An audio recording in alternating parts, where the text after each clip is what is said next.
tenemos de invitado a Carlos Rubén Ceballos. Carlos Rubén Ceballos fue excombatiente de Malvinas, fue de infantería de Marina, de lo cual fue suboficial de la infantería de Marina. Ahora lo vamos a estar contando hoy, que justamente un día como hoy se estuvo filmando lo que es la rendición de Argentina, el combate de Malvinas, y bueno, que mejor le puede traer un combatiente, un suboficial de Marina, que nos contará un poquito todo lo que estuvo pasando, lo que pasó en las Malvinas, que muchos desconocemos todo esto, a pesar de 33 años más o menos que ya sucedió en Malvinas, y que cuente también parte de su vida, como está viviendo hoy, de haber sido un veterano de Malvinas. Primero lo presentamos. Muy buenos días, Carlos, ¿cómo está usted? Hola, buenos días, ¿qué tal? Y bueno, vamos a darle un poquito de comienzo el día de hoy, de este día.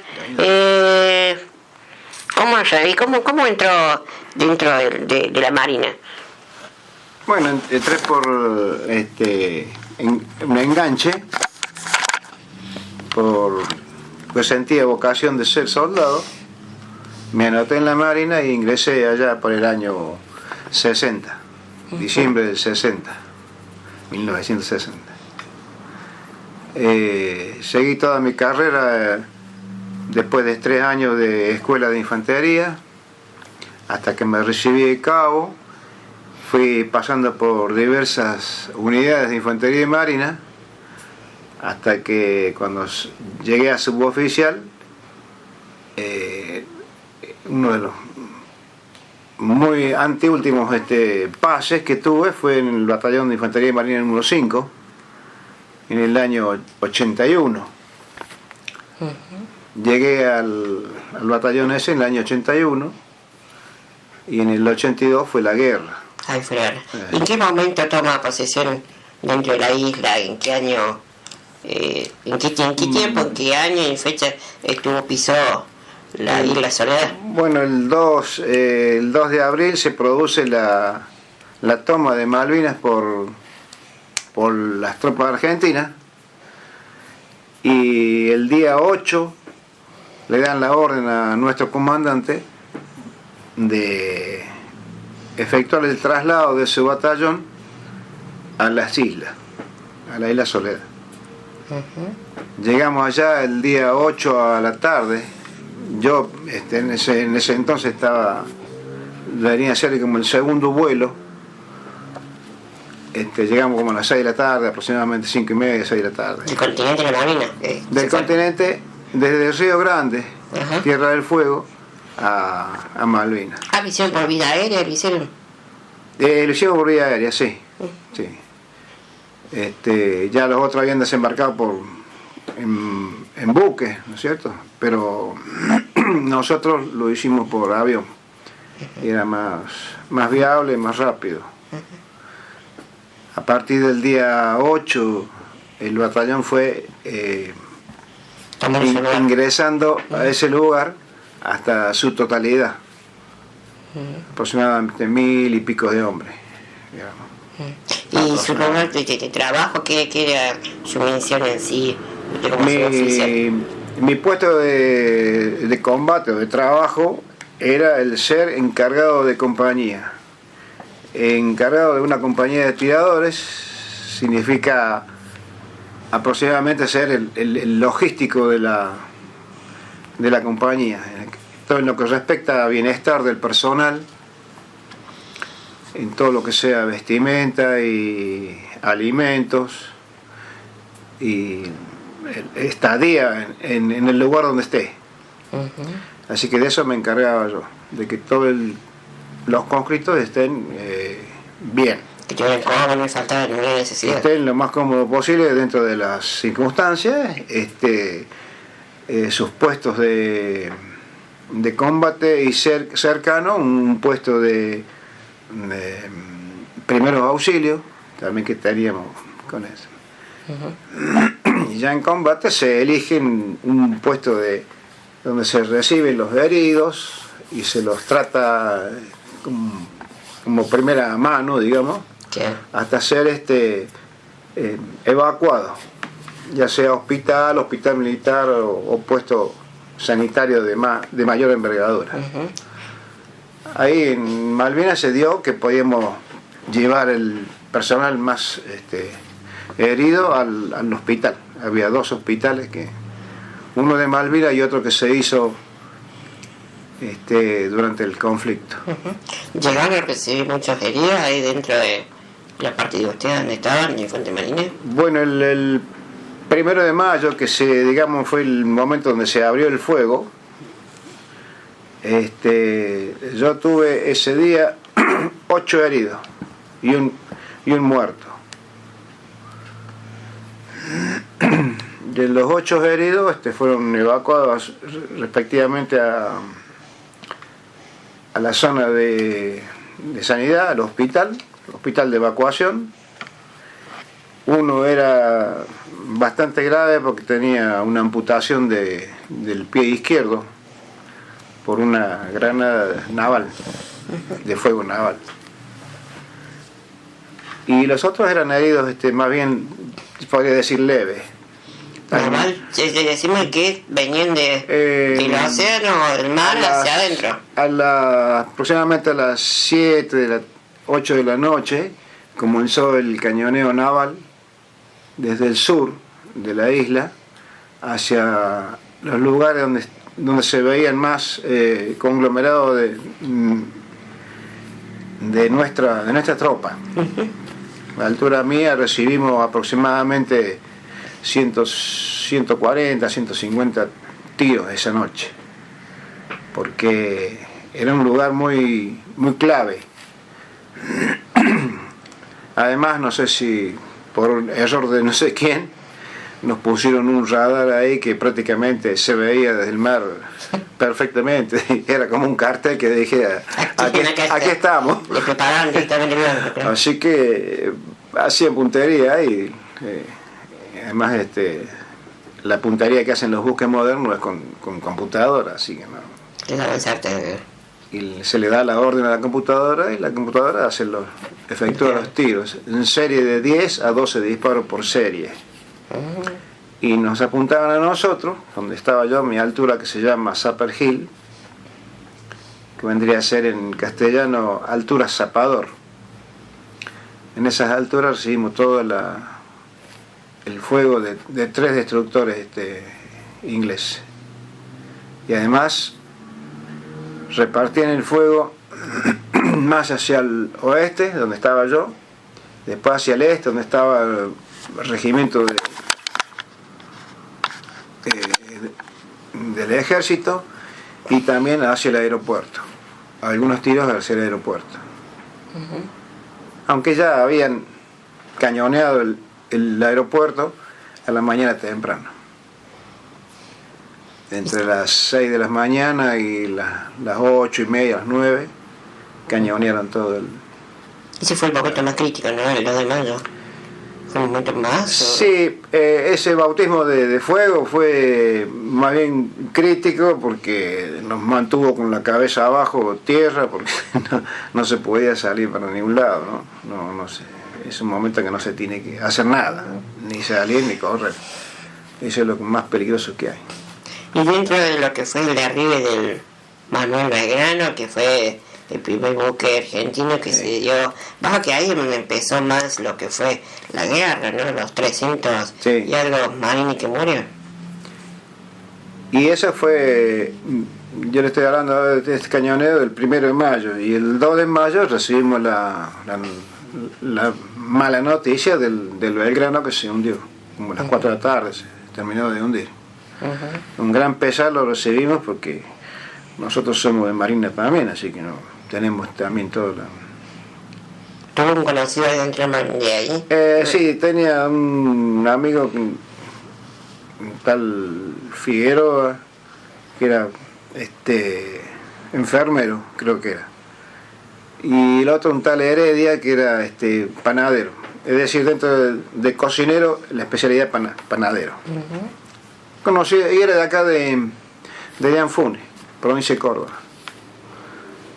Ese hombre nos enteramos después porque hablé con la señora de él. La señora trató de seguir como podía ver cómo había muerto ella quería saber cómo había muerto su marido, ya que no lo tuvo, porque el cuerpo no se consiguió más. Muchos cuerpos quedaron ahí, inclusive los que murieron en tierra en las islas, esos quedaron ahí toda la vida. Aparte de eso, muchos murieron de frío, ¿no? Cuando fueron de hipotermia, murieron. Sí. Por el agua, a Heredia, según le contaron a la señora, había un cabo marinero que estaba cerca de él. Él estaba había quedado un poco atolondado por la explosión y estaba parado sin saber qué hacer en un pasillo. Vino un compañero y lo largó al agua. Heredia, rajemos al agua y disparemos porque acá hay que abandonar el barco. Y duró muy poco tiempo en el agua y murió. Los que iban muertos los dejaban porque no. Lo que hay que salvar son los heridos y vivos, los que están vivos. Así que está muerto, lamentablemente, ya no hay más nada que hacer, así que no. Así es la guerra. Hay que salvar al que está vivo. ¿Y qué? Al que no. ¿Cuáles fueron muchos fueron el rescate, ¿no es cierto? Muchos buques que estaban alrededor que también cumplieron el servicio de rescate, uno de ellos cumplió. Fue el Buchar y había otro que no me acuerdo cómo se llama, el Hércules me parece que era. Después fue 1 o 2 aviones para verificar si había gente flotando o balsa flotando. Entonces daban el informe y venía algún buque para... El Bucher recibió casi como 100 personas, ¿no? El Bucher recibió más de 100 personas. ¿Que recibió? Sí. Sí, muchísimo, 100 y pico recibió. Hay otro barco que recibió también muchísimo, como 200 personas. Después fueron más barcos. Inclusive se acopló al rescate de gente el piloto Pardo, un buque carguero creo que era, chileno. Colaboraron con el rescate de personas. Los que no sé dónde los depositaron después, a lo mejor los llevan a Ushuaia porque están más cerca. Otros a como Rivadavia. No olvidemos que el Belgrano estuvo derribado en agua argentina. Estaba en aguas territoriales. Lo que fue es que estaba fuera del círculo que había puesto Inglaterra. Aproximadamente ¿cuántas eran? 200 millas. Sí, 370 y pico kilómetros. Dentro de esas, fuera de esas 300 millas, donde fue atacado el Belgrano. Fue atacado el Belgrano porque era un buque que, si bien era viejo, era muy peligroso por el armamento que llevaba. Llevaba armamentos de 150, 200 milímetros de calibre de cañones. Tenía 3 torretas en la popa y dos en la proa, de 200 milímetros más o menos cada uno, y tiraba aproximadamente entre los 18 y 22 kilómetros. Sí.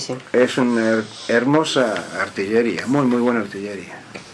Poquito viejo el buque, pero capaz que los aguantaba, no sé, no hubo modo de... ¿Hasta qué tiempo se quedó dentro de la Marina?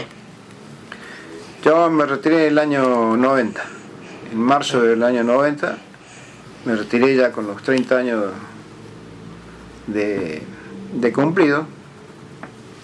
Mi promoción llegó hasta es decir, los que entramos en el año 61, 60, cumplían 30 años. Después, por razones no presupuestarias, sino de que eran demasiado jóvenes los que se retiraban, le alargaron los años. Así que la camada que viene después de mí hicieron 32. Y la otra que siguió después de esa, 34 años. Y ahora están haciendo 35 años, algunos, de servicio. 35 almanaques que le decimos nosotros. 35 almanaques. Tira un almanaque, son 12 meses. Claro. Porque años, yo por ejemplo tengo, por cómputo, tengo 30 y, en vez de tener 30, tengo 30 y casi 33 años. Porque hice un año con explosivo, eso me cuentan más años, como si tuviera más años. Lleno como un trabajo. Como un trabajo extra, trabajo extra, digamos. Pero en cambio en eso, aclarando, los militares no se les sumaba a eso porque era, dice que son tiempo o momentos que se les sirve a la patria. En otro trabajo, si fuera otro trabajo, dice que un trabajo insalubre, algo un así. trabajo riesgoso.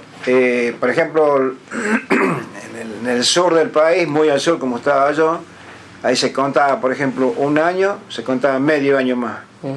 Claro. O sea, yo hice allá casi 4 años, me contaron como hubiera estado como 5 años, casi. 5 años y pico.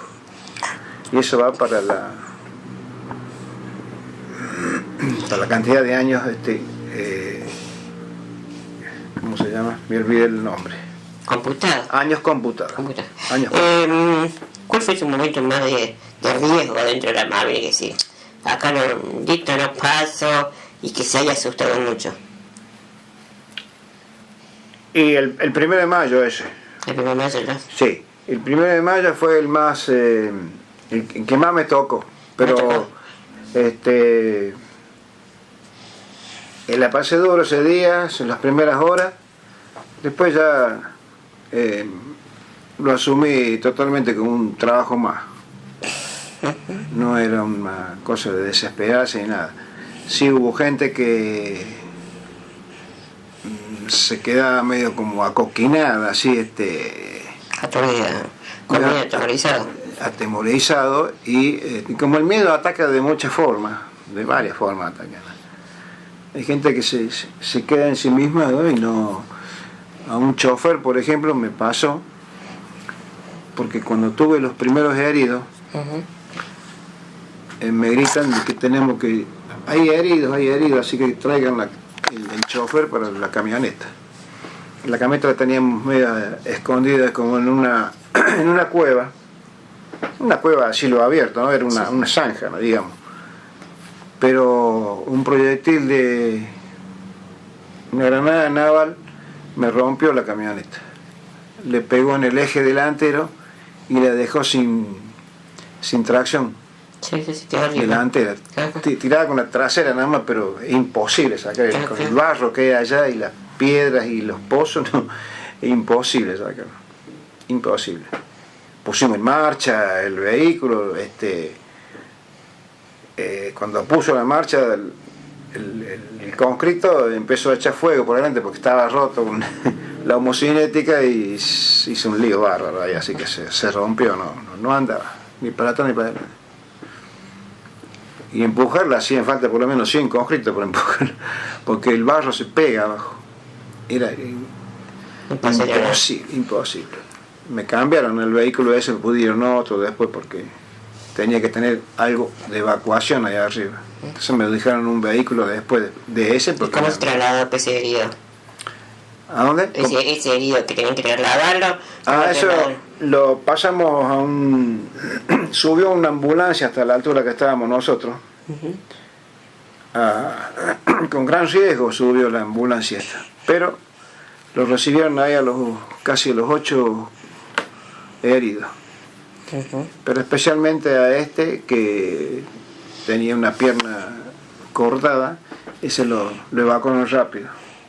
Y vino otro vehículo más chico y se llevó los más peligrosos que no eran muchos. Hubo mucha desventaja en parte de los ingleses a Argentina, en el sentido de comida, armamento y ropa. Sí, en lo que respecta a mi batallón, puedo decir y afirmar que fue la única unidad que tenía comida caliente. La única unidad. O sea, se llamó hecha y servida. Sí, porque teníamos unas cocinas, le decíamos las judías, porque son hechas por los israelíes. Marchaban a querosén. Querosén, y después ya no había querosén, así que tuvieron que meterle gasoil. Así que sacaban de los camiones para ponerle la cocina. Sí. Comíamos comida caliente. Apenas aparecía el sol, que nunca aparecía. Te servía el desayuno en tachos calientes. En tachos que son de este ancho, más o menos de 5 centímetros de espesor, porque son con fibra de vidrio adentro, entre la parte exterior y la interior. ¿Para qué? Es un termo, lo mismo que un termo, se llamaba tacho térmico. Ahí servíamos el mate y venían 3 o 4 hombres, llevaban el tacho a su sección, y el cabo, el suboficial, jefe del grupo, de la sección, ordenaba tomar el desayuno a tal hora. Es decir, lo hacía aguantar siempre un poquito, pero la gente tomaba la comida caliente. Eso es sumamente importante. Importantísimo, en comparación a lo que tuvieron de parte del ejército. Ya lo dijo Napoleón, los ejércitos marchan sobre sus estómagos. La verdad. Y aparte de vestimenta, pasaba mucho frío en comparación a la iglesia que tenían ropas térmicas. La vestimenta de nuestro batallón era no sé, era lo mejor que había. Nosotros teníamos un overol matelacé. La gente sabe que lo que es matelacé, una cobija dentro medio de 2 capas cosidas. Para mantener el calor del cuerpo, si no, calzoncillos largos, y el uniforme era ese. Y siempre, a pesar de que se les repartieron a la gente, como podría decirte, en pedazos, como si fuera una cama, pero de plástico, como un hule así, de plástico, un rollo de eso le dábamos a cada hombre, para que pusieran el piso, para que duerma sobre eso, porque era imposible mantener también seco el piso. Donde hacía un pozo brotaba el agua. Es tremenda la humedad del ambiente ese de ahí. Casi 99% de humedad durante todo el año. El sol sale en esas islas sale aproximadamente 100 veces, 90 veces por año. Aparece el sol. No hay sol casi nunca. Está constantemente nublado, con viento y humedad. Así como si eso fuera poco, el viento ayuda al frío también. Si decíamos, si ustedes fueron los que más prepararon, imagino lo que tuvieron directamente en trinchera, ¿no? Gracias a Dios fuimos bien. El ejército. Sí. Y el ejército sufrió mucho, no tenía nada. No tenía nada, ni armamento, ni No, porque fueron así nomás, no fueron preparados para un conflicto. Algo malo de decirlo, pero es así. Ya lo dijo un general también, le hicieron el informe, así que no es cosa nueva lo que estoy diciendo, pero la gente común, digamos, que escucha radio no lo va a masticar así nomás. Pero no fueron preparados para eso. ¿Y después cómo fueron de regreso al continente? ¿Cómo volvimos? ¿Cómo volvieron? Bueno, cuando terminó la contienda, fuimos los últimos en salir prácticamente de la isla. Fue la única unidad que se quedó para... No sé si tenían recelo los ingleses o qué. Tendrían que habernos mandado primero, porque ellos sabían muy bien con quién se habían enfrentado. Inclusive fueron a hablar con nuestro comandante. Para colmo, a modo de chiste, los ingleses son altos y delgados. Y nuestro comandante era petizo y gordito. No era gordito, pero era petizo. Y un petizo siempre es una persona, parece gordito. Sí. Parece más morrocoto de lo que es corto. Pero se codeaban entre ellos y decían, qué mandate, qué petizo, qué bajo, qué bajito, qué. Correntino, muy buena persona. Muy buen soldado también. Murió el año pasado. Hace poquito. Sí, murió del corazón, creo, algo así.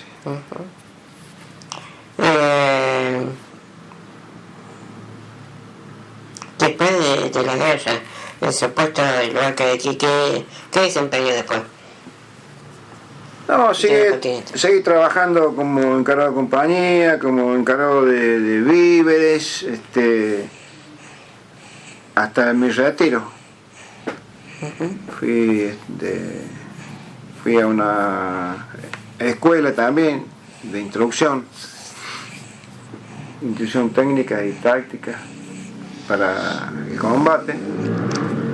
Dábamos clases ahí y damos clases también a personal de la naval, a los personal de marinería que no. Usted que ya ven toda la guerra. Sí. Se lo muestra. Además mostramos todo lo que había sido la guerra y todo. Parece que esta guerra fue por parte de que necesitó que Argentina tuviera una guerra, porque nunca había tenido un combate así, siempre fueron instrucciones, fueron parte, porque eso es mucho lo que se hablaba en los otros países, ¿no? De que Argentina hacía falta vivirlo, los que eran una guerra. Claro. Nosotros en realidad, dijo una vez un oficial, nos decía, nosotros somos, estábamos en la escuela en esa época, me acuerdo, año 70 y pico, me parece que era. Somos unos militares frustrados, dice, porque nos preparamos para la guerra, pero nunca la tuvimos. Sí, nunca tuvimos una guerra, hasta que vino. Y hasta que se formó y verdaderamente aplicamos lo que se enseña para la guerra. Lo que se enseña para la guerra. Todas las triquiñuelas, todo lo que debe saber el hombre para la guerra. Nosotros nos habíamos preparado para la guerra, muchos así nos juntábamos a charlar, che, ¿qué hacemos acá? Dice, y bueno, acá vamos a probar todo lo que aprendimos de cuando éramos marineros. Y en realidad fue así. Todo lo que aprendimos, todo lo que nuestros profesores y nuestros instructores nos enseñaron, fueron aplicados en eso. Muy bien. Tenga lo que no tenga armas o no tenga armas. Nuestras armas no han sido tan buenas como las que tenían los ingleses. Pero sí teníamos bastante instrucción y a eso se le aumentó un poco de coraje. Hay una parte de ingleses que dice que si Argentina puede haber llegado un poquito más, ingleses los armamentos que habían llegado no eran suficientes. O sea, se habían agotado casi gran parte de eso. Sí, ellos ya estaban llegando al final también de muchas cosas. Ya no tenían proyectiles para artillería, lo dijo el mismo Woodward, Sandy Woodward, que era el comandante de las fuerzas expedicionarias inglesas. Era el comandante de todo. De la parte terrestre era el general Jeremías Moore. Murió también Jeremías Moore hace 2 años, 3 atrás. Un tipo flaco, y se estaba retirado el Jeremías Moore.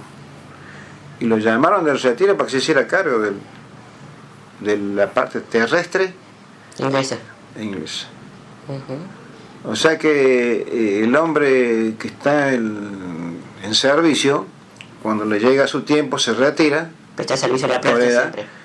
Pero está latente para que lo llamen en cualquier momento. En cualquier momento. Sí.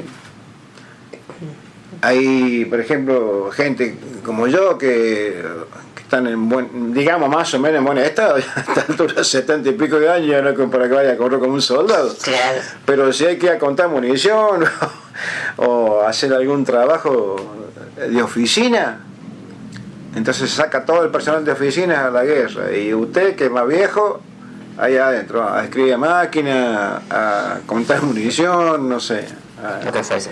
lo que sea, ¿no es cierto? Que el asunto que ya para la casi guerra con Chile, en el 78 estaba, 78 fue, 77, 78.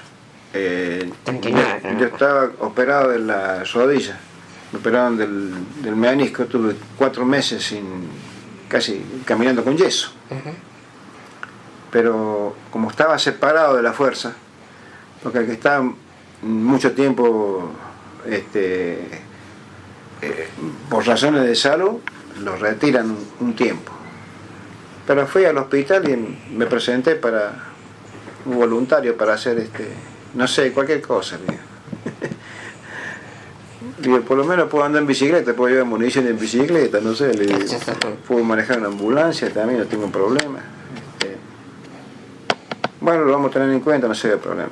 No, fui a mi casa nada más. Sí. Que se calcula que esa guerra, también Malvinas, parte de Malvinas, fue por parte de que se puede haber hecho con Chile, ¿no?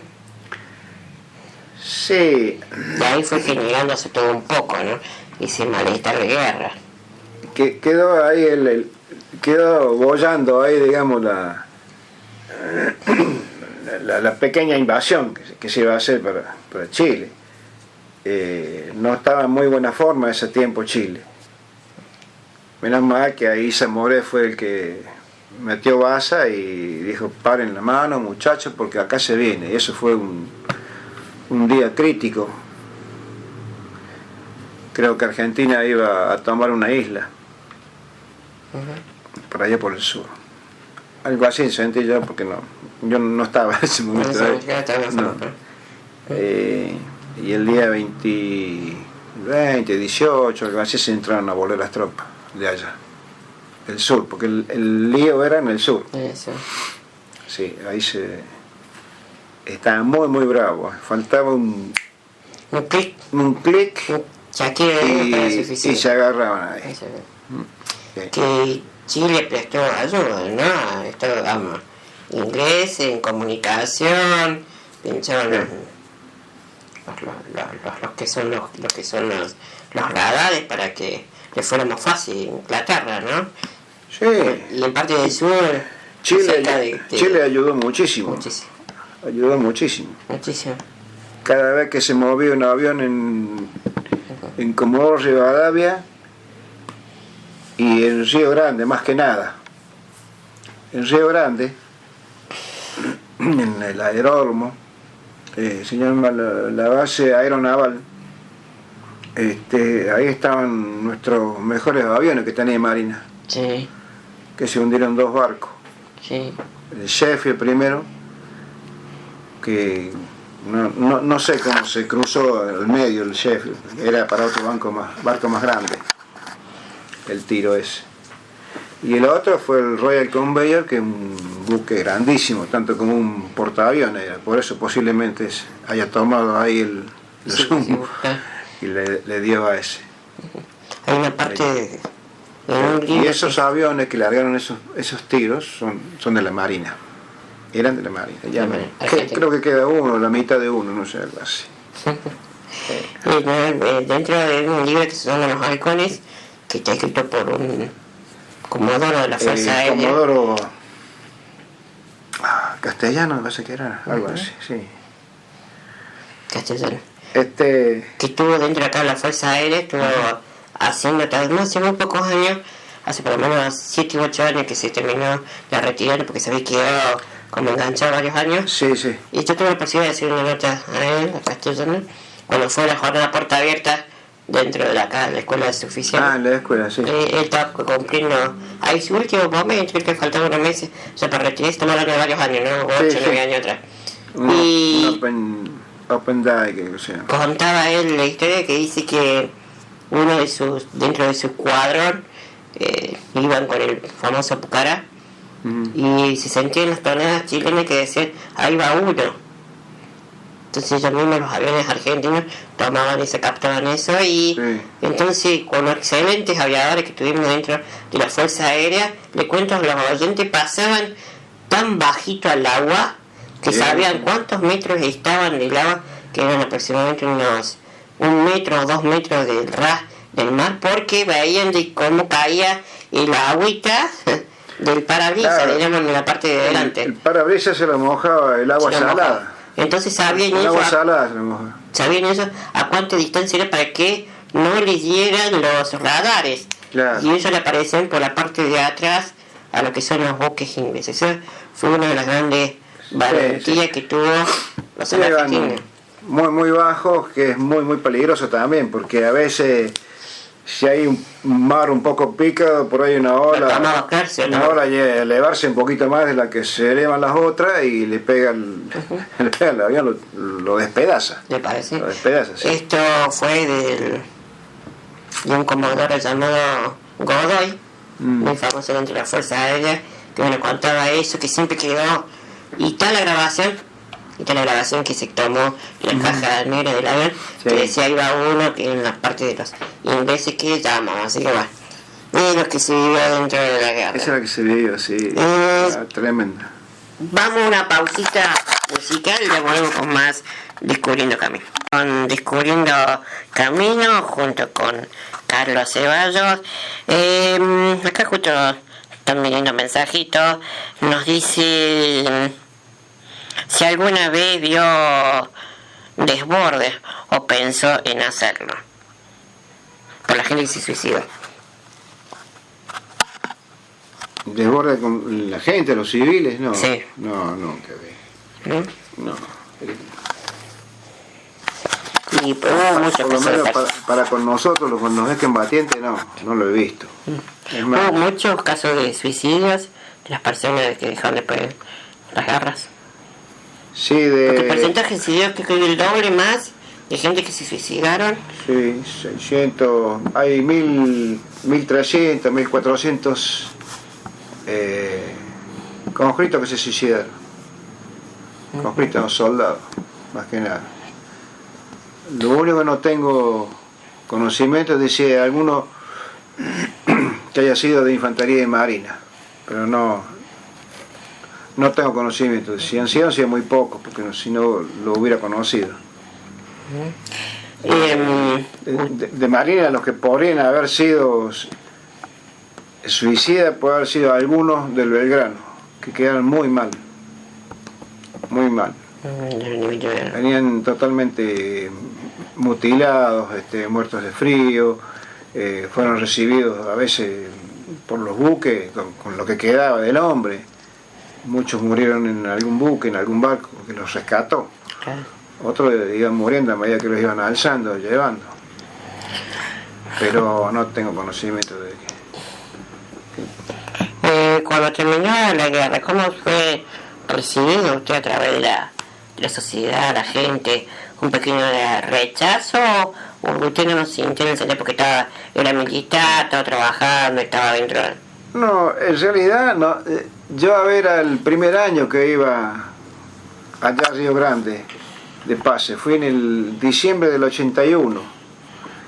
Cuando volvimos de la guerra, seguimos siendo los ciudadanos destacados. Y toda la gente nos miraba con admiración. Toda la gente. Así que hubo ahí el gobernador nos dio un diploma por el buen comportamiento del batallón. A cada uno del batallón le dieron una de esas. Vino de la gobernación que estaba en Ushuaia. Pero la gente, la población de ahí donde estábamos, porque el batallón 5 hace muchísimos años que está ahí en Río Grande. ¿Está en el mismo lugar, claro? Sí, siempre fue ahí. Fue un lugar de erradicación. Ya ahora es un puñadito nomás de gente. Antes éramos 1000, ahora son un puñadito de gente. Sí, que hay 25, 30. Que está en medio del pueblo prácticamente, porque ahora los pueblos han crecido tanto, las ciudades han crecido tanto que los cuarteles han quedado en medio. Así que no sé, hace muchos años que no voy. Claro, porque hay mucha gente que vinieron de otras provincias, Chaco, Santiago, mismo Buenos Aires, ¿no? Donde no encontraban lugares, hueco para estar viviendo o criando su familia, donde fueron. Sí, a muchos, el conscripto especialmente, les costó mucho poder encontrar trabajo, porque está el tema del que no conoce y el ignorante, va. Lo toman como el loquito de la guerra. Claro. Entonces mucha gente se sintió rechazada, especialmente los soldados. Conozco tipos que se han evadido de la población. Un catamarqueño lo encontraron ahora hace cosa de unos cuantos años atrás, dentro de 4 años más o menos atrás. Lo encontraron solo, prácticamente viviendo en una cueva, en la sierra. Se había aislado totalmente. Pero ¿por qué fue? Porque se le fue de las manos a las autoridades, digamos, en un principio. Porque la autoridad tendría que haber tenido por lo menos ploteado donde está su gente, más o menos. Pero fueron abandonados. Yo diría abandonado. Porque en realidad tenía que haber hecho el ejército en un mismo estado, un censo para ver cómo está su gente, qué están haciendo, chequearlos, controlarlos. Yo creo que no sabían bien cuánta gente tenía. Creería yo. ¿O no saben? No he profundizado, digamos. Porque, ¿O no saben? Sí, no saben. No saben. Qué lamentable eso, ¿no? Hasta hace poco encontré uno acá en Córdoba, pero ¿cómo? Y andá, averiguá, ponerle el dedo ahí, en algún lado tiene que haber alguna impresión digital tuya, porque para el documento también no sabe si estuvo en Malvinas, no estuvo, no sé. Yo lo ayudé, le mandé al tercer cuerpo, después no sé, anda por ahí, no sé qué de la vida de él. Pero él tuvo en Malvinas. Él dice que estuvo. Pero a mí no me consta, a nadie le consta. Claro, sabes que. Pero vos tenés que conseguirte un nombre, quién era tu jefe. Ellos tenían gente que ni sabían quién era su comandante, quién era su teniente, hasta sargentos sí, puede ser que sabían quiénes eran los soldados. Pero no sabían quién era su jefe, ni qué hacían ahí. No, fue. Me parece que acá lo que marca la diferencia en el sentido de que usted ha sido militar, sabe cómo llega, cómo era, los grados, los rangos.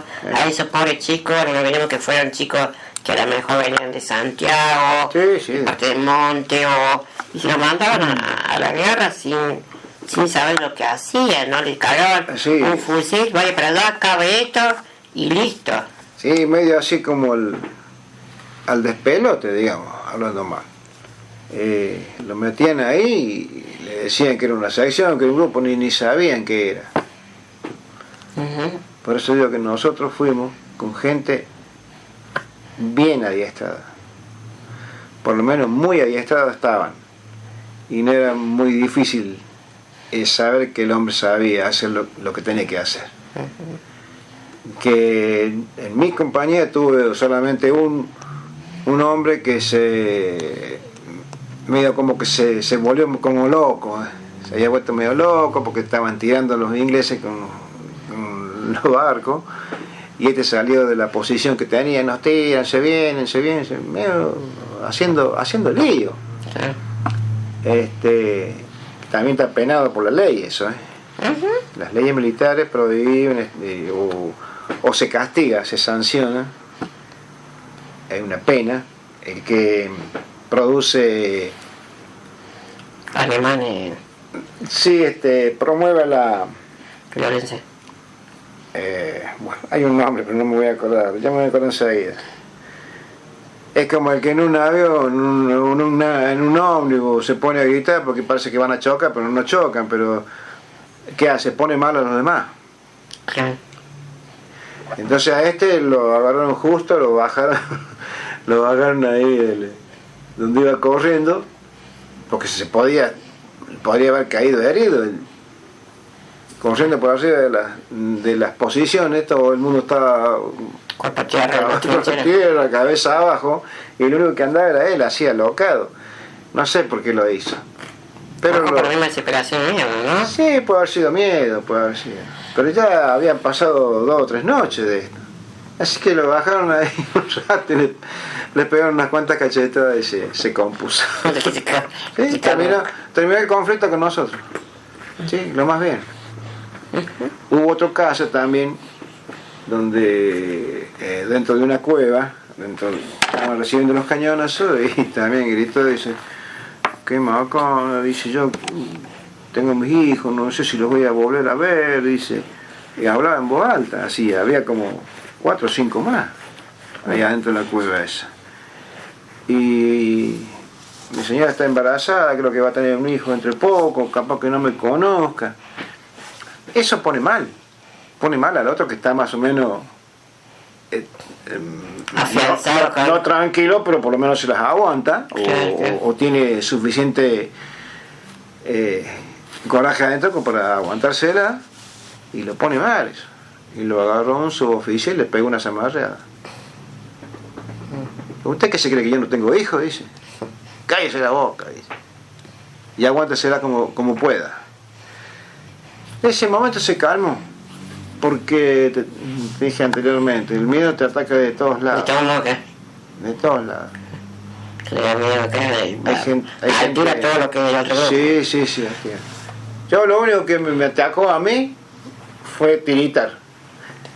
Porque primero, en la primera cañoneada que vino, al pelo la aguanté. Cuando escuché el segundo boom de un lado, del lado del mar, yo sabía que tenía unos 5 o 6 segundos para que llegara el proyectil a donde yo estaba, o casi la mitad, porque hay que ver que el sonido también tiene velocidad para llegar a mi oído. Entonces ahí más o menos sacaba la cuenta que 5 o 6 segundos caía el tiro. Cuando yo escuchaba el boom de allá, así, en realidad el proyectil ese debe tardar más o menos 7 o 10 segundos tal vez para recorrer eso. Son casi 18 kilómetros, más o menos. Ya las tenía más o menos, pero me tuve que levantar de la posición que yo estaba, porque yo estaba afuera de todo, no tenía ni una cueva, la cueva mía se había llenado de gente, no tenía dónde meterme, así que me fui a un lugar donde podía estar y que no me tomaran ningún proyectil. Y pasó uno muy cerca que explotó a 15 metros mío, a la derecha. Y después de eso, cuando hubo una pausa de fuego, me levanté, había un conscripto que gritaba, que no sabía qué gritaba, jefe, gritaba, sargento. Me levanté y era un pobre colimba solo, metido dentro de un huequito. Y dijo, ¿qué pasa, soldado? Así, chiquito era, peticito. Estaba, ¿por qué estás acá? Y el teniente me dijo que tenía que estar acá custodiando la ametralladora esta, dice que tenía que manejarla. No, mi hijo, venga para acá. Y lo llevé conmigo. Y lo puse así delante mío, casco con casco, y nos agarramos los brazos así. Y entramos a tiritar los dos. Era un plato, ¿no? Ahora pensando en ese momento no.